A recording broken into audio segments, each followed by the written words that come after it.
내가 주 안에서 크게 기뻐함은 너희가 나를 생각하던 것이 이제 다시 싹이 남이니 너희가 또한 이를 위하여 생각은 하였으나 기회가 없었느니라. 내가 궁핍함으로 말하는 것이 아니니라. 어떠한 형편에서든지 나는 자족하기를 배웠노니 나는 비천에 처할 줄도 알고 풍부에 처할 줄도 알아. 모든 일 곧 배부름과 배고픔과 풍부와 궁핍에도 처할 줄 아는 일체의 비결을 배우노라. 내게 능력 주신 자 안에서 내가 모든 것을 할 수 있느니라. 그러나 너희가 내 괴로움에 함께 참여하였으니 잘하였도다. 빌보 사람들아, 너희도 알거니와 복음의 시초에 내가 마게도나를 떠날 때에 주고받는 내 일에 참여한 교회가 너희 외에 아무도 없었느니라. 데살로니가에 있을 때에도 너희가 한 번뿐 아니라 두 번이나 나의 쓸 것을 보내었도다. 내가 선물을 구함이 아니요 오직 너희에게 유익하도록 풍성한 열매를 구하니라. 내게는 모든 것이 있고 또 풍부한지라. 애벽으로 디도편에 너희가 준 것을 받음으로 내가 풍족하니 이는 받으실 만한 향기로운 제물이요 하나님을 기쁘시게 한 것이라. 나의 하나님의 그리스도 예수 안에서 영광 가운데 풍성한 대로 너희 모든 쓸 것을 채우시리라. 같이 있습니다. 하나님 곧 우리 아버지께 세세 무궁하도록 영광을 돌리지어다. 아멘. 자리에 앉겠습니다. 자, 한번 앞뒤 옆에 축복하시겠습니다. 말씀 가운데 힘 얻으시고 의뢰 되시기 바랍니다. 네. 우리 교회 학교 모임을 가졌었는데 애들이 수박 갑자기 3명에서 2명이 줄었노. 그동안에 뭔 일 있었나? 오케이. 앞자리에 있는 건 좋아. 감사해. 축복하려고 했더니 갑자기 뭔가 비어있네. 네, 감사합니다. 그리고 참 안타까운 소식을 들었는데 서울에서 있었던 일들을 아마 아침에 보셨을 텐데요. 참 이런 일도 있나 싶은 생각도 드는데 참 무거운 마음으로 아침을 맞이했긴 했지만 혼돈한 상황들이 좀 잘 정리되면 좋겠고 혹시나 우리 성도들 가운데 관계된 분들은 혹시 없는지 모르겠는데 혹시 있다면 혹시라도 먼 시작에도 있다면 좀 알려주시면 감사하겠습니다. 자, 오늘 본문의 말씀을 가지고 바울의 감사에서 배우는 자족의 삶, 바울의 감사에서 배운 자족의 삶이란 제목으로 말씀을 나누겠습니다. 다음 주까지 해서 아마도 빌립보서 말씀은 마무리가 될 것 같은데요. 좀 일단 양해 구할 것은 오늘 제가 설교 노트에 숫자를 좀 못 바꿔놨습니다. 그래서 아마 26으로 되어 있을 텐데 27로 혹시 정정해 주시면 좋겠습니다. 별거 아닌데 또 나중에 혹시 확인할 때 오해 있을까봐 미리 말씀드립니다. 우리가 지난주에 4장 8절 9절의 내용을 살펴보면서 바울이 했던 그 권면의 본론의 끝맺음의 내용들을 좀 보았죠. 빌립보서 말씀이 1장 27절 상반절부터 시작해서 4장 9절까지 해서 권면의 내용이 한 묶음이라 봅니다. 물론 우리 살펴보겠지만 빌립보서 기록의 주요 목적은 사실은 빌립보 교회가 보여주는 섬김과 사랑에 대한 감사를 나누고 격려함에 있습니다. 그런 중에도 빌립보 교회가 그래도 참 아름다운 교회였지만 그런 중에도 갖고 있었던 어떤 문제와 안타까움들에 대해서 바울이 나누고 싶은 권면도 있었기 때문에 그런 또 긴 권면의 내용을 담고 있는 걸 봅니다. 그러면서 우리가 그 권면의 끝맺음을 이야기하기 위해서 그 권면의 시작과 연관을 지어서 이런 결론을 내렸죠. 너희는 복음에 합당하게 생활하라 라는 게 권면의 총론의 시작이었다면 그 끝맺음은 무엇이든지 어떤 형편과 어떤 상황이든지 이것들 곧 하나님께서 기뻐하실 만한 생각을 붙들어라. 그리고 그것을 행동으로 옮겨라. 이런 결론이 맺었죠. 여기서 우리는 무엇을 보았습니까? 우리가 복음에 합당하게 생활하라 할 때 그 생활은 천국 시민다움이죠. 우리가 하늘 시민답게 하늘에 속한 자답게 이 땅에서 살아간다는 것은 모든 상황 속에서 생각과 행동을 통해 구체화되어져 간다는 것입니다. 그래서 여러분 중요한 것은 우리의 생각이 언제나 하나님 보시기에 선한 생각을 품는 거죠. 어떻게 보면 신자의 싸움은 생각의 싸움에서의 승리라 할 수 있을 것입니다. 그런 의미에서 우리는 이런 작은 결론을 내렸습니다. 우리의 삶에 묵상의 삶을 좀 돌아보자. 우리의 생각을 하나님께서 보시기에 선한 것을 품기 위한 그런 노력들이 우리에게 있는지 돌아보면서 그런 말씀을 드렸습니다. 그러면서 좀 기억할지 모르겠지만 말씀과 기도의 축을 보여드리면서 수직적으로 우리가 예수님의 주되심을 고백하는 가운데 말씀과 기도로 하나님과의 관계를 늘 잘 갖고 가야 된다 말씀드렸죠. 그래서 우리 마음에 일어난 두 마음의 법싸움에서 하나님을 더 기뻐하는 쪽으로 우리의 그 경향이 더 강화될 수 있도록 애쓰자라는 말을 드렸습니다. 어떤 상황이든지 정말 이 상황에서 하나님께서 기뻐하실 생각이 무엇인가 그걸 먼저 붙들자는 것이죠. 자, 그렇게 이제 맺은 다음에 이제 바울은 빌립보서를 기록한 정말 중요한 목적 중에 한 가지였던 교회의 그 섬김에 감사를 나누고 덧붙여 격려하고 있는 우리의 모습을 10절부터 20절까지 보게 됩니다. 10절 말씀 한번 읽어보겠습니다. 시작. 내가 주 안에서 크게 기뻐함은 너희가 나를 생각하던 것이 이제 다시 싹이 나미니 너희가 또한 이를 위하여 생각은 하였으나 기회가 없었느니라. 여기서 먼저 바울이 크게 주님 안에서 기뻐합니다. 감사를 고백하는 거죠. 그런데 이런 말을 언급합니다. 너희가 나를 생각하던 것. 이것은 빌립보 교회가 바울을 알고 있던 그 시점부터 여러 가지로 도움의 손길을 베풀었음을 의미합니다. 그래서 여러분 이것이 15절부터 16절에 나와 있습니다. 같이 한번 읽어볼까요? 빌립보 사람들아 너희가 알거니와 복음의 시초에 내가 마게도냐를 떠날 때에 주고받는 내 일에 참여한 교회가 너희 외에 아무도 없었느니라. 데살로니가에 있을 때에도 너희가 한 번뿐 아니라 두 번이나 나의 쓸 것을 보내었도다. 아멘. 이 사실을 언급하면서 교회가 그동안 바울에게 어떠한 도움으로 함께 했는지를 지금 상기시켜주고 있는 걸 보게 됩니다. 우린 여기서 평소에 빌립보 교회와 바울의 관계가 얼마나 서로를 애틋하게 생각하고 돕고자 하는 마음이 있었는지를 확인하게 됩니다. 그런데 덧붙여 또 이런 말을 합니다. 야, 그렇게 생각하던 것이 다시 싹이 났다라고 말합니다. 다시 싹이 났다는 말의 의미는 무엇일까요? 어떤 이유인지 성경은 명백히 밝히고 있지 않지만 분명 그 도움의 손길이 잠시 끊어졌던 적이 있었던 것 같습니다. 그 후원이 끊어졌던 것이죠. 그런 가운데 다시 바울이 옥에 갇혀 있다는 소식을 교회가 듣고 에바브로디도를 직접 보내는 방식으로 후원을 이어갔던 것입니다. 그래서 여러분 18절 상반절에 이렇게 나와 있습니다. 내게는 모든 것이 풍족한지라 에바브로디도 편에 너희가 준 것을 받음으로 내가 풍족하니. 여기서 우리는 바울이 이 에바브로디도 편을 통해 빌립보 교회가 다시 한번 그 이전의 도움의 손길을 재차 재개한 사실에 대해서 참 고마워하고 있고 감사하고 있는 것들을 보게 됩니다. 어떤 이유인지 분명히 모르지만 한 두 가지 정도 이유로 추정을 합니다. 하나는 경제적인 형편입니다. 여러분 고린도후서 8장에 보게 되면 이 빌립보 교회, 곧 마게도냐 지역의 교회에 사실이 언급되는데요. 그들이 가난한 중에도 극한의 가난 중에도 귀한 헌신을 했다라는 고백이 나오죠. 그걸 추적해 볼 때 아마 어떤 후원을 계속해서 이어갈 수 없는 교회적인 물질의 어려움이 있었던 것 같습니다. 또 하나의 이유는 바울이 빌립보서에서 언급하는 것처럼 유대주의자들 그리고 지도층들의 리더십들의 어떤 갈등들, 교회적인 문제와 어떤 어려운 핍박 속에서 뭔가 선교적 상황을 이어갈 수 없는 그런 어려움이 있었던 것이죠. 어떤 이유든 간에 바울의 입장에서는 교회가 뭔가 다시 본질에 집중할 수 있는 모습을 되찾은 게 고마웠던 것이죠. 여러분 여기서 저는 이 말씀이 우리 기도 제목이 되면 좋겠습니다. 다시 싹이 나미니. 오랫동안 한 분을 우리가 VIP로 품고 섬기다 보면 잘 안 될 때가 있죠. 지치죠. 고단합니다. 그들을 향한 마음이 어느새 또 식어집니다. 피곤해질 때도 있죠. 그러다 보면 그 마음이 다시 한번 싹을 낸다라는 거, 다시 한번 재개한다라는 게 쉽지 않습니다. 근데 오늘 바울이 빌립보 교회 안에 그런 다시 싹이 남을 언급하면서 감사해야 하고 있습니다. 다시 되찾은 하나님 나라에 함께하는 그런 수고와 섬김을 고마워하고 기뻐하고 있습니다. 우리에게도 이런 다시 싹이 남의 은혜가 풍성하기를 주의 이름으로 축복합니다. 끊어졌던 관계가 다시 한번 이어지고 식어졌던 사역에 대한 열정이 회복되어지고 포기하고 싶었던 한 영혼을 향한 마음이 다시 한번 싹이 나고 그래서 그런 싹이 나는 가운데 또 하나님 나라에 동참해가는 열매들이 이어져가면 참 좋겠다. 그런 마음으로 오늘 말씀을 또 보게 됩니다. 그래서 여러분 이렇게 쭉 보게 되면 바울이 크게 기뻐함과 감사함의 이유가 안 그래도 부족했던 차에 교회가 도와준 그 재정 때문에 정말로 넉넉해졌다 이렇게 보여지기도 합니다. 그런데요 오늘 본문의 핵심이 바로 이건데 바울이 진짜 감사한 이유는 채워진 재정 때문이 아니었습니다. 결론부터 말씀드리면 빌립보 교회 안에 채워진 사랑 때문이었습니다. 하나님에 대한 사랑, 선교사에 대한 사랑, 교회에 대한 사랑. 한마디로 그들의 애틋한 마음이 너무 고마웠고 결국 그 애틋한 마음이 싹이 난 대로 행동했던 그 결과물들이 하나님 앞에서 기뻐할 만한 모습이었기 때문에 좋았던 것이죠.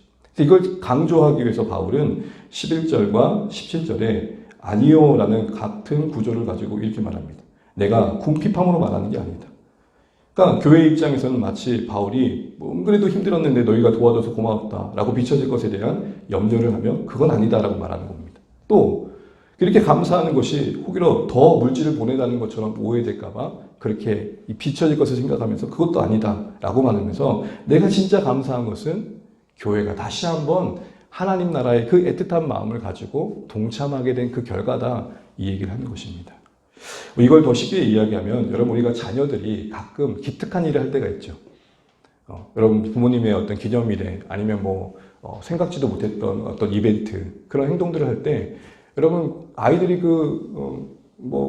조그만한 손으로 준비한 그 어떤 선물이 대단한 건 아니어도 선물 때문에 기쁜 게 아니라 뭐 때문에 기쁘시죠? 너희들 마음 때문에. 그러면서 이런 마음 갖잖아요. 아이고 어느새 이렇게 컸노. 그런 마음들. 바로 바울이 교회를 향해 갖는 마음이 그런 마음이었고, 그런 마음 속에서 우리에게 주신 교훈들을 우리가 지금 보게 되는 것입니다.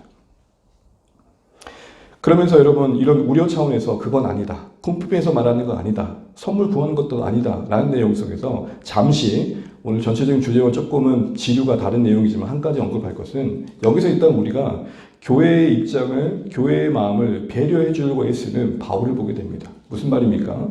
결론부터 말씀드리자면 이런 말을 하는 것은 일단 바울의 입장에서는 교회가 자신의 말을 어떻게 생각하는 것을 먼저 생각해 준 거죠. 자기가 물질로 인해서 혹이나 교회에 대해서 섭섭한 마음을 가지고 있는 것처럼 비춰질 거에 대한 우려를 한 겁니다. 쉽게 말하면 이겁니다. 바울이 지금 크게 기뻐합니다. 선물을 받아서 기뻐합니다. 후원금을 받아서 기뻐합니다. 그러나 그것은 선물 때문에 기뻐하는 게 아님을 말하죠. 교회가 만약에 그것 때문에 기뻐한 것을 이해했다면 그들이 돕지 못했던 기간들 동안 바울이 얼마나 섭섭했을까라는 생각을 했겠죠. 마치 이런 거잖아요. 아이고 왜 이렇게 이제 연락했어. 너무 보고 싶었는데. 그 다음 말이 뭐죠? 그간 연락 없어서 섭섭했어. 이런 마음이 혹여라도 교회 가운데 느껴질까봐 바울은 애초부터 그건 아니야 라고 얘기를 하는 겁니다. 여기서 우리는 뭘 보게 됩니까? 바울은 혹여라도 자신의 그 기뻐하는 만큼이나 그들이 혹여라도 그 당시 다시 싹이남이니라고 했던 만큼 그 사이에 공백 기간 동안 교회가 자신을 돕지 못한 것을 바울이 너무 섭섭해했다라는 것으로 여겨질까봐 그건 아니라고 얘기를 하고 있는 것입니다. 나는 정말 너희들이 마음이 기쁘다라고 얘기를 하고 있는 거고, 너희들이 돕지 않는 기간에도 나는 넉넉했었어. 하나님과 동행하며 그 궁핍한 시간들을 잘 보내고 있었어. 이런 얘기를 하고 있는 것입니다. 여기서 우리는 성도들 사이에 서로 돕고 돕는 관계 속에서 가져야 할 마음을 배우게 됩니다. 뭐죠? 받는 자는 주는 자의 마음을 기뻐하셔야 됩니다. 혹여나 표정이라도 어떤 언어라도 이게 뭐야 라는 걸 느껴질 것에 대해서 우려하셔야 됩니다. 우리 그렇잖아요. 뭘 받든지 정말 이런 생각을 해준 게 너무 고맙다로 정도로 충분하지. 아이고 우리 집에 이거 있는데 세상 말로 죽어도 용모들까 염려하는 게 우리 마음이잖아요. 근데 우리는 서로 간에 그냥 주고자 하는 그들의 마음만을 기뻐하면 좋겠어요. 그러면서 영수증 있지? 거기 가면 바꿀 수 있을까? 그건 나중에 얘기하시고 고맙다. 정말 감사해. 어떻게 이런 생각을 했어? 받는 자는 그렇게 하고 주는 자는 어떻게 해야 될까요? 얼마를 돕든 액수가 적어도 그 물질이 어떠하든 간에 마음을 기뻐하던 그 모습만으로 또 함께 기뻐해 주는 게 필요하겠죠. 그러니까 우리는 서로에게 뭔가 섭섭해하는 모습으로 비춰지지 않아야 된다는 것입니다. 돕는 자는 돕는 것을 기뻐하고 도움을 받는 자는 그 마음으로 함께 기뻐할 때에 우리 나눔이 좀 건강하지 않을까요? 겉으로는 물건을 나누고 겉으로는 돈을 나누지만 우리 실장은 뭘 나누는 거예요? 사랑을 나누는 거고 마음을 나누는 거고 믿음을 나누는 것이 되었으면 좋겠습니다. 그게 주 안의 교회의 서로 사귐이면 좋겠습니다. 세상에서의 나눔이라 함은 가진 자가 없는 자에 대한 배품일 것입니다. 그러나 우리의 나눔은 겉으로는 그렇다 할지라도 내용적으로는 사랑해야 될 것입니다. 받는 자도 사랑을 받아야 될 것입니다. 보내는 자도 사랑을 보내야 될 것입니다. 두 번째로 이제 본류의 우리 주제와 연관해서 이런 바울의 아니요한 내용 속에 담아내고 있는 그 고백 속에서 확인되어지는 것은, 가만히 보면 바울은 지금 교회 섬김이 너무 고마우면서도 거기에 의존하지 않는다라고 말하고 있고, 혹시 앞으로라도 그 후원이 끊어질 것에 대해 염려를 하지 않고 있는 걸 보게 됩니다. 그러면서 하는 말이 난 선물을 구하는 게 아니다라고 얘기하는 거죠. 더 주었으면 하는 마음 때문에 이런 얘기 하는 거 아니냐, 이런 얘기 속에서 그런 바울의 모습을 봅니다. 이게 바로 뭘까요? 이게 바로 바울의 자족입니다. 그가 나는 너희들에게 정말 궁핍했던 차에 이 선물을 받아서 좋았어 라고 말하는 것도 아니며, 이렇게 시작된 거 이제 끊어지지 않았으면 좋겠어 라는 것도 아니라는 그 내용 속에서 확인되어진 바울의 중심의 의연함은 바로 자족입니다. 자족이란 게 뭐죠? 상황과 조건과 상관없이 스스로 만족함을 누리는 것입니다. 그래서 여러분, 오늘은 주제가 바울의 이런 고백, 교회에 대한 마음을 배려한 가운데 했던 마음들, 그런 고백과 나눔과 대화 속에서 그가 품고 있던 자족의 삶에 대해서 한번 엿보려고 합니다. 먼저 자족의 삶은 하나님의 때를 적극적으로 기다리는 인내입니다. 체념과 단념이 아닙니다. 우리 10절 말씀 다시 한번 보시게 되면 우리 한번 다시 한번 10절만 읽어볼까요? 시작. 내가 주 안에서 크게 기뻐함은 너희가 나를 생각하는 것이 이제 다시 싹이 남이니. 아멘. 여기서 다시 싹이 난다는 것은 비유죠. 이 비유의 핵심은 뭘까요? 꽃이 싹이 피는 시기가 다르고 또 때가 되어야 피는 것처럼 지금 바울은 섬기는 그 교회의 헌신도 그런 관점에서 보고 있습니다. 무슨 말이죠? 재촉하는 마음, 섭섭한 마음은 전혀 없었던 것이고 하나님의 주권적인 섭리 가운데 공급되어진 것으로 여기고 있는 것입니다. 그러면 공급되지 않는 그 상황, 빌립보 교회로부터 도움을 받지 못하고 있는 그 시간들을 어떻게 받아들였다는 것이죠? 하나님의 주권에 맡기고 기다리는 적극적인 인내의 시간이었다는 것입니다. 언제 교회가 우리를 도와주노? 언제 빌립보 교회가 다시 연락 오노? 그런 마음이 아니었다는 것이죠. 이러면서 우리는 바울이 처한 상황에서의 이런 모습들, 이런 이해들, 이런 비유 속에 담긴 모습에서 자족의 삶이라는 것은 어떤 환경의 피해자가 되는 게 아니라 환경의 독립자로 살아가는 것을 보게 됩니다. 무슨 말이냐? 형편에 따라 일희일비하는 게 아니라 그 조건 속에 두신 하나님의 뜻을 헤아리며 수용해 가는 것이죠. 그러나 그 형편을 핑계로만 미루지 않고 때를 기다리되 할 수 있는 내 최선을 다하며 기다리는 것입니다. 여러분, 그래서 뭔가를 상황을 받아들인다는 측면에서 체념이나 단념이 뭔가 그 상황을 받아들인다는 측면에서는 인내와 비슷할지 모르겠지만 오늘 바울이 했던 것은 그런 체념과 단념과 다른 적극적인 기다림의 인내였던 것입니다. 우리에게도 주어진 상황이 다 다르지만 그 상황에서 하나님의 개입하는 것들을 기다리하고 때를 바라보면서 지금 할 수 있는 우리의 최선을 다하는 자세가 자족의 삶의 모습이라는 것입니다. 두 번째로 배울 수 있는 자족의 삶의 모습은 우선 허락된 것에 감사의 누림을 갖는 것입니다. 우리 말씀을 보시게 되면 우리 11절에 이런 말씀이 되어 있죠. 내가 궁핍함으로 말하는 것이 아니다. 이것은 빌립보 교회의 그 도움을 받기 전에도 바울은 그리스도 안에서 기뻐하면 괜찮았다는 것입니다. 현대인 성경에 그렇게 되어 있는데 우리 같이 한번 읽어볼까요? 시작. 내가 처지가 어렵기 때문에 이런 말을 하는 게 아닙니다. 근데 여러분 14절을 다시 한번 눈으로 보시게 되면 내 괴로움이라고 말합니다. 그러니까 바울의 형편이 진짜 어려웠던 건 맞아요. 그런데 바울은 그런 어려움 때문에 내가 너희들의 이런 물질적인 후원을 고마워한다는 게 아님을 말하고 있는 것이죠. 그러면 이런 바울의 입장에서 이 상황을 생각해 보면 어려운 현실 애써 애면한 건가요? 괜찮다고 계속 심리적으로 자신을 설득한 건가요? 아니죠. 여기서 우리가 보게 되는 건 뭐죠? 분명 그 가정에서 어려운 것만을 보지는 않았다는 것입니다. 이미 허락된 것 안에서 채워진 필요를 볼 수 있었고 그래서 먼저 감사했던 것이죠. 여러분, 자족의 삶은 이미 주어진 것에서 하나님의 손길을 크게 발견하는 것입니다. 이미 주어진 것 안에서 그 주어진 것들을 귀하게 여기는 안목이라 할 수 있을 것입니다. 그러므로 우리가 적용적인 차원에서 자족의 삶을 살기 위해서 필요한 것은 우리가 욕심과 필요를 좀 혼돈하지 않고 분별할 필요가 있다는 것입니다. 욕심, 욕구가 필요로 둔갑하는 경우를 여러분 우리는 주의해야 됩니다. 현대 사회를 살아가면서 이만하면 됐는데 그렇지 않으면 느낄 때가 언제입니까? 어떤 광고를 볼 때, 어떤 홍보 내용을 볼 때 그렇지 않습니까? 나는 이 정도면 됐다고 생각했는데 자꾸 이만하면 됐다는 마음을 또 다른 욕구로 만들죠. 어떤 TV 광고에 오래된 광고긴 한데 여자 연예인이 이렇게 말을 하더라고요. 백옥 같은 피부를 선보이면서 몸매는 하루아침에 못 바꿔도 피부는 하루 만에 바꿀 수 있습니다. 그러면서 그 광고에 나온 에센스를 들어대는 거죠. 그러면 여러분, 나 집에 충분히 에센스가 있는데 사고 싶으세요? 안 사고 싶으세요? 별로 마음이 없으신가요?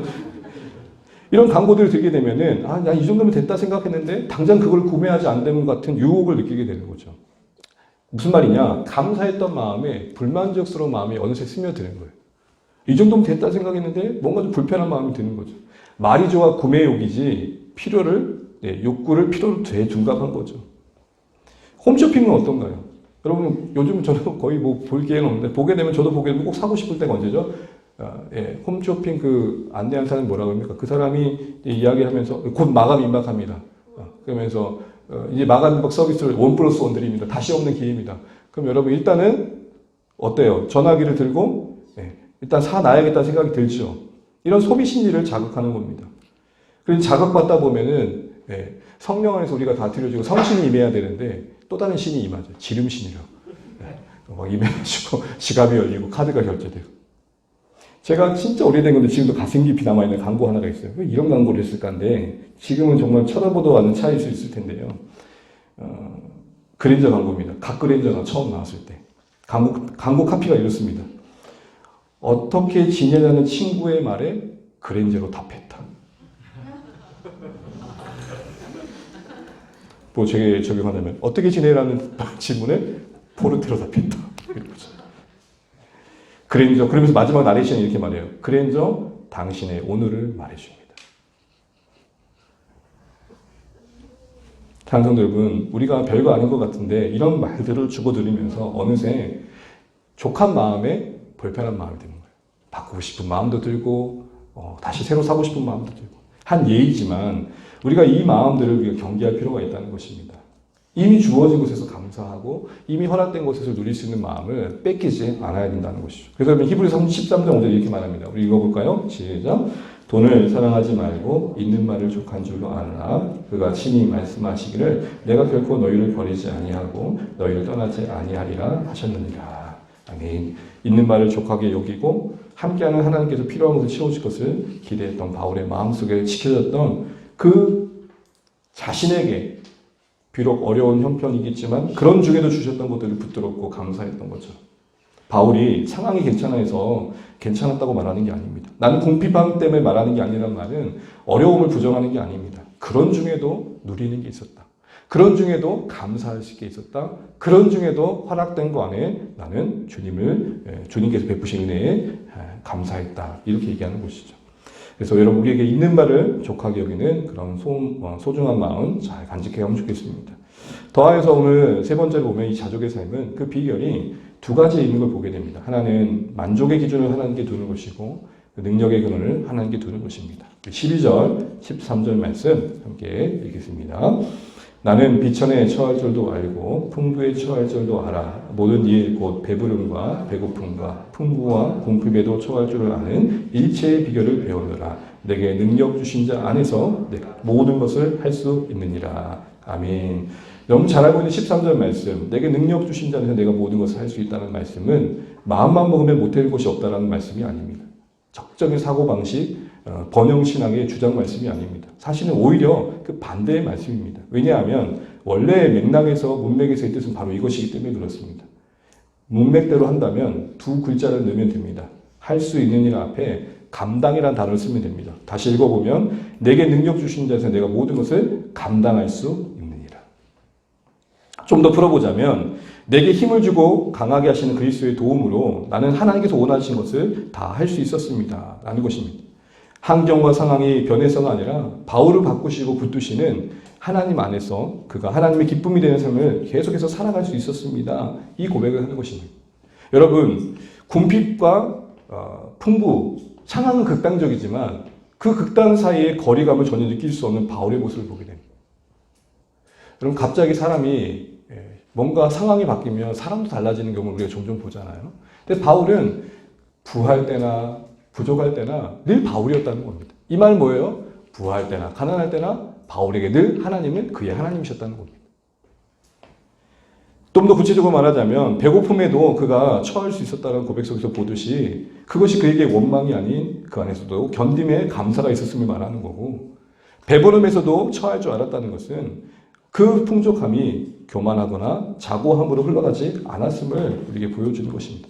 바로 이런 모습이 상황과 상관없이 상황은 극단의 상황이지만 극단의 상황에서도 그 중심을 잡아주시는 하나님 안에서 변함없는 모습 보이는 것. 하나님이 기뻐하실 만한 모습을 살아내는 것. 그게 바로 지금 바울이 말하고 있는 자족의 현실인 것입니다. 여기서 우리는 자족의 삶과 관련해서 두 가지 비결을 배우게 됩니다. 우리가 자족의 삶을 살기 위해서 점검해야 될 것 첫 번째는 뭐냐? 나는 만족을 어디에 두고 있느냐 하는 것입니다. 만일입니다. 가정에 바울이 그 자신의 만족의 기준을 하나님 아닌 다른 것에 두었다면 어떻게 되었을까요?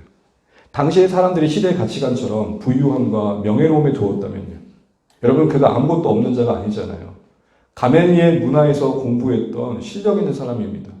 당시에 그 같은 곳에서 자랐던 동료들은 이미 그 당시의 기준의 성공에 처해 있었을 것입니다. 그런 이들을 바라볼 때에, 그런 동료들을 바라볼 때 바울의 성공의 기준이, 만족의 기준이 만약 거기에 있었다면 자신의 처지가 얼마나 처량했을까요? 여러분, 우리 가끔 그럴 때가 있잖아요. 내 처지가 왠지 더 초라해 보일 때가 있잖아요. 그런 마음이 바울에게도 있었을 겁니다. 그런데 바울은 그 만족의 기준이 타인의 시선에도 있지 않고 자기 만족에도 있지 않습니다. 하나님 보실 때 내가 어떠하냐.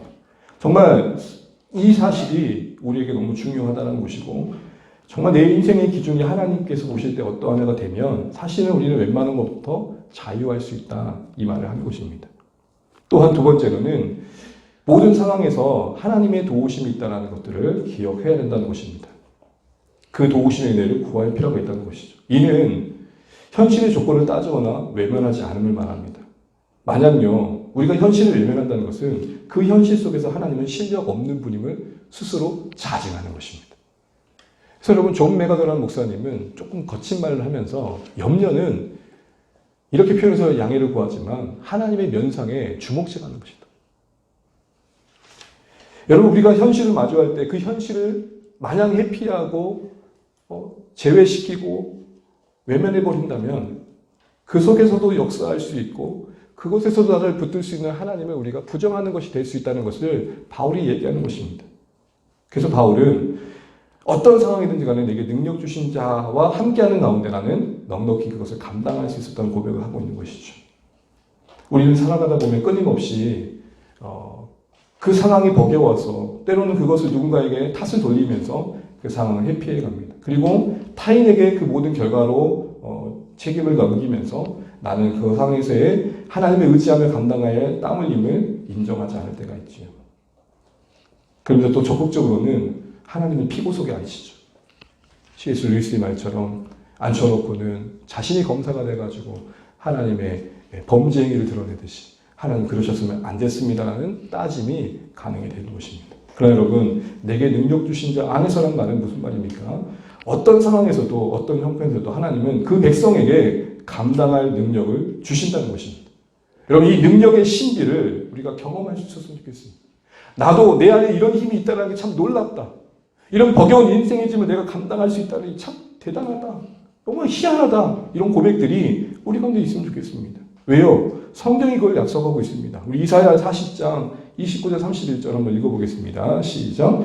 피곤한 자에게는 능력을 주시며 무능한 자에게는 힘을 더하시나니 소년이라도 피곤하며 곤비하며 장정이라도 넘어지며 쓰러지네 오직 여호와를 앙망하는 자는 새 힘을 얻으리니 독수리가 날개치며 올라가 같을 것이요 다른 박질을 하여도 곤비하지 아니하겠고 걸어가도 피곤하지 아니하리로다. 아멘. 30절 보시면 소년 장정이 나옵니다. 외적 조건으로는 결코 곤비할 수도 없고 넘어질 수도 없는데 그들도 넘어지는 경우가 있대요. 그러면서 상대적으로 피곤해도 갈 수 있고 고단해도 걸을 수 있는 힘을 하나님 또 약속해주고 계심을 상대적으로 더 강조하고 있는 것을 보게 됩니다. 여러분, 이 말씀이 27절 말씀에서 이사야 40절 27절에 이스라엘의 질문에 대한 답으로 주신 겁니다. 어떤 질문이었냐면 이스라엘이 이런 질문을 합니다. 하나님, 저희들이 하나님께서 돕고 계신다는 게 저희들을 돕고 계시는 게 맞습니까? 왜 우리는 하나님께 숨겨졌습니까? 왜 우리의 송사는 하나님께서 벗어났습니까? 무슨 말입니까? 하나님 계신 거 맞나요? 하나님 계신 거 맞습니까? 라는 질문 앞에 하나님 친히 대답하신 겁니다. 나 있다. 그런데 여러분, 그 질문이 뭡니까? 나를 앙망하는 자는 새 힘을 얻고 감당할 수 있다라고 말하고 있는 것입니다. 문제를 거두어 주시고 그들이 괴로워하고 있는 상황을 해결해 주신 쪽으로 답을 주신 게 아니라 그 던져진 상황에서도 나는 너희의 하나님이라는 걸 말씀하십니다. 그러니까 이스라엘의 질문은 하나님, 우리는 하나님 시선으로 또 벗어난 것 같은데요. 정말 하나님 앞에 우리는 자녀됨이 맞습니까? 하나님 백성 맞습니까? 왜 근데 형편과 상황은 이렇지요? 라고 말하는 것에 대한 주님의 답이 뭐냐? 우리가 밝으면 읽은 겁니다. 너 거기서도 나를 앙망해라. 그게 답이 될 것이다. 우리가 기대했던 답과는 너무 정말 다른 모습을 보여주시는 거죠. 그런데 이 답 안에서 우리 인생의 지혜를 배웁니다. 여러분, 우리가 여기까지 살아오면서 느꼈던 모습이 뭡니까? 내 뜻대로 내 원하는 상황이 바뀌던가요? 그걸 기대하고 여러분 살아가고 계시니까? 그렇지 않을 때가 훨씬 더 많지 않습니까? 그래서 여러분 나오는 말이 뭐예요? 뜻밖의 상황. 생각지도 못했던 상황. 근데 여러분 그런 상황에서도 하나님은 통치하고 계시고 그 통치를 받는 백성들의 삶의 모습은 뭐냐? 다른 박제라도 곤비하지 않음이며 걸어가도 피곤치 않음입니다. 우리가 달려가야 할 몫이 있으며 걸어가야 할 책임이 있음을 말씀하십니다. 주저앉아 감나무에 감 떨어지듯 하나님 뭐라도 해주세요라는 마음이 아니라 걸으면 걸을 힘을 주시겠다 말씀하시고 네가 포기하지 않으면 감당할 은혜로 함께해 주신다면 약속하십니다. 여러분 이런 하나님의 일하심 앞에서 정말 우리가 다시 한번 모든 상황 속에서 감당케 하시는 하나님의 약속을 받은 주의 백성으로서 여러분 오늘 이 바울의 고백처럼 진짜 자족이라는 것은 바로 그런 하나님과 연결된 삶을 통해 누리는 것임을 알고 모든 상황 속에 하나님의 통치를 인정하며 나아갈 수 있기를 바랍니다. 마지막입니다. 자족의 삶은 뭔가 결국 진짜 그 사람이 참된 자족 가운데 있다는 게 뭔가 할 때 타인의 유익을 구하는 것으로 증거되어진다라는 것입니다. 우리 14절 말씀 함께 읽겠습니다. 그러나 너희가 내 괴로움에 함께 참여하였으니 잘하였도다. 아멘. 여러분 교회의 섬김에 대해서 칭찬하고 있습니다. 그리고 나서 우리가 앞서 읽어봤던 것처럼 15절 16절에 구체적인 교회의 그 섬김의 사례를 소개해주고 있습니다. 그런데 여러분 이러한 내용이 혹시 교회가 바울 그 자신을 더 섬겨달라는 것으로 비춰질 것을 우려해서 바울은 17절까지 말합니다. 읽어보겠습니다. 내가 선물을 구함이 아니요 오직 너희에게 유익하도록 풍성한 열매를 구함이라. 구하는 내용이 달라집니다. 여러분 진짜 자족에 머물게 되면 구하는 내용이 달라집니다. 기도하는 내용이 달라집니다. 여러분 바울은 뭘 구합니까? 나는 지금 나의 배부름과 안락함과 넉넉함을 구하는 게 아님을 말하면서 오직 너희에게 유익하고 풍성한 열매가 있기를 구한다고 말합니다. 이 말을 한마디로 다른 말로 말하면 빌립보 교회가 하나님 앞에 섰을 때에 기쁨이 될 것을 구하고 있는 것입니다. 그러니까 바울이 지금 보고 있는 게 앞서 말씀드린 것처럼 자신이 지금 부족했는데 안 그래도 어려웠는데 바울이 빌립보 교회의 도움으로 넉넉함을 누리고 있다는 사실 때문에 기뻐한 것라기보다는 정말 교회가 다시 한번 싹이 나고 회복되어지고 하나님 앞에 기쁨이 될 만한 모습이 생기고 있는 모습을 기뻐했던 것이죠. 잘했다. 너희가 드디어 이 하나님 나라의 복음의 사역에 다시 참여하고 있구나. 너무 좋다. 그러면서 언급하는 이 유익이라는 단어는 그 의미가 이렇습니다. 은행 예금에 이자가 불어나는 걸 말한 겁니다. 그러니 바울이 이런 말을 썼을 때 의도했던 게 뭡니까? 너희들의 섬김이 하나님 나라의 계좌에 쌓여서 풍성한 열매가 될 것을 너희들이 좀 보면 좋겠다. 바로 나는 그런 마음에서 너희들이 그 헌신을 더 격려하는 것이다. 그러면 죄송해요 이런 말씀드려서 교회에서 목사님들이 예배에 나오세요. 그래서 좀 힘내세요. 그러면 정말 그걸 순전한 마음으로 받아도 좋겠는데 어떤 분은 그래요. 야, 교회 목사님이 좀 헌금이 부족한가 보다. 그렇게 이해될 수밖에 없는 구조와 상황이라는 게 안타깝지만 여러분 적어도 오늘 바울은 그런 마음의 중심이 아님을 봅니다. 정말 너희가 유익을 누렸으면 좋겠다. 그 유익의 의미는 뭐죠? 하늘에 그 계좌에 이자가 붙듯 너희들이 하나님에 섰을 때에 생각지도 못했던 그 하나님 품 안에서의 위로와 능력한 그 열매들, 기쁨들을 맛보면 좋겠다. 장래의 영광을 격려하고 있는 것이죠. 빌립보 교회가 이런 점에 눈을 뜨기 원했던 것입니다. 그러므로 한마디로 말하면 그래서 여러분 18절을 보게 되면 바울은 그 맥락에서 이렇게 말을 한 겁니다. 18절 한번 읽어보겠습니다. 너희가 준 것을 받음으로 내가 풍족하니 이는 받으실 만한 향기로운 제물이요 하나님을 기쁘시게 하노라. 지금 바울이 기쁜 건 맞지만 바울을 도왔다는 것만 보지 않게 하고 너희들의 그 행위가 하나님 보실 때 얼마나 아름다운 것인지 보면 좋겠어. 그들의 시선을 하나님께 돌리고 있는 것입니다. 이처럼 정말 참된 자족은 자신의 배부름에만 맞물지 않고 타인의 영적 유익을 구하게 됩니다. 그래서 19절, 20절 같은 간구를 드리게 되는 것이죠. 우리 이 말씀 읽고 말씀을 맺어보겠습니다. 시작. 교회를 향한 하나님의, 다시요. 나의 하나님이 그리스도 예수 안에서 영광 가운데 그 풍성한 대로 너희 모든 것을 채우시리라. 하나님 곧 우리 아버지께서 세세 무궁하도록 영광을 돌리지어다. 아멘. 뭘 바라고 있습니까? 지금은 교회가 하나님 앞에 잘 되길 바라는 마음으로 기도합니다. 여러분 진짜 우리가 넉넉하다는 것, 우리가 하나님의 능력 주심 안에서 여러분 던져진 모든 삶 속에서 주님과 함께하는 자족의 인생이라는 게 뭘로 증거될까요? 타인을 향한 태도에서 확인되어져 있습니다. 다른 사람이 잘 되는 게 배 아프지 않으셔야 여러분이 자족하고 있는 것입니다. 다른 사람이 행복한 것이 여러분의 기쁨이 되는 것이 자족하고 있는 것입니다. 다른 사람이 하나님 앞에서 잘 되기를 정말 바라는 순전한 마음이 우리 안에 자족인 것입니다. 무엇보다도 상대방이, 교회가 지금 바울의 입장에서는 나의 하나님으로 고백되는 그 손길을 그들도 경험하기를 바라고 있고 더하여 그 교회 안에서 하나님이 높임받기를 바라고 있습니다. 정말 우리가 자족하고 있다면 다른 사람들 속에서 그들의 인생 속에서 하나님이 높여지는 그림을 그리시는 겁니다. 지금은 하나님을 부정하고 있고 외면하고 있고 떠난 것 같은 그들의 심령 속에 나의 하나님으로 고백되는 그 하나님이 그들에게도 그들의 하나님이 되셔서 그들 평생에 하나님을 예배하면 좋겠다라는 마음을 갖는 게 자족인 것입니다. 사랑하는 여러분, 여기서 다시 한번 바울이 그 자족의 중심에 하나님의 자신의 하나님 되심이 있음을 보게 됩니다. 그 고백의 의미가 뭡니까? 나를 아시는 하나님, 나를 지으신 하나님, 나를 책임져주신 하나님께 붙잡혀 있는 그의 고백인 것입니다. 그러니 비교할 일도 원망할 일도 불편하고 어려운 환경 속에서 단념할 이유도 없었던 것이죠. 적극적으로 인내하며 기다릴 수 있었던 이유가 거기에 있습니다. 무엇보다도 자신의 삶에 하나님의 기쁨됨에 대한 소원함을 잃지 않는 이유가 거기에 있었던 것입니다. 또한 이처럼 타인의 유익을 구할 수 있었던 것도 거기에 있었던 것입니다. 부유할 때도 바울에게는 그 하나님이 자신의 하나님이었고 궁핍할 때도 바울에게는 그 하나님이 자신의 하나님이었기에 배부름과 배고픔, 풍부와 궁핍, 마치 생명과 죽음이라는 극단의 상황에서도 그는 그 상황이 그를 흔들 수 없는 상황이 되었던 것이죠. 능력 주신 자와 함께 그 실존을 당당하게 감당했던 것을 보게 됩니다. 좋을 때만 나의 하나님이 아니라 어느 때도 그의 하나님 되셨음을 보게 됩니다.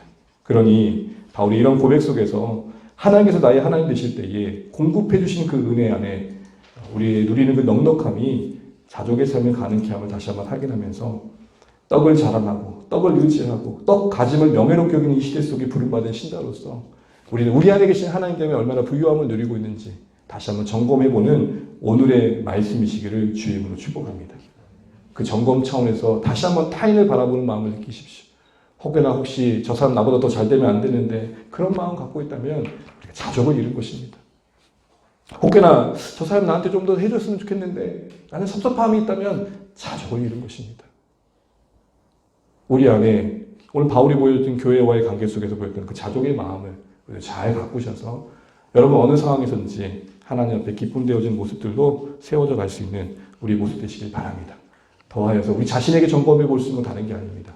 내게 허락된 것을 누리고 있는지, 지금 내게 허락하신 환경과 상황, 그리고 여건, 관계, 거기서의 누림이 있는지 돌아보면서 바뀌기만 바라지 마시고 허락하신 간에서의 누림도 있으셔서 정말 진짜 신자로서의 자족이 무엇인지 여러분이 스스로 확인하시고 보이시며 나타내셔서 우리 인생 속에 하나님의 함께 하시는 삶의 매력을 보일 수 있는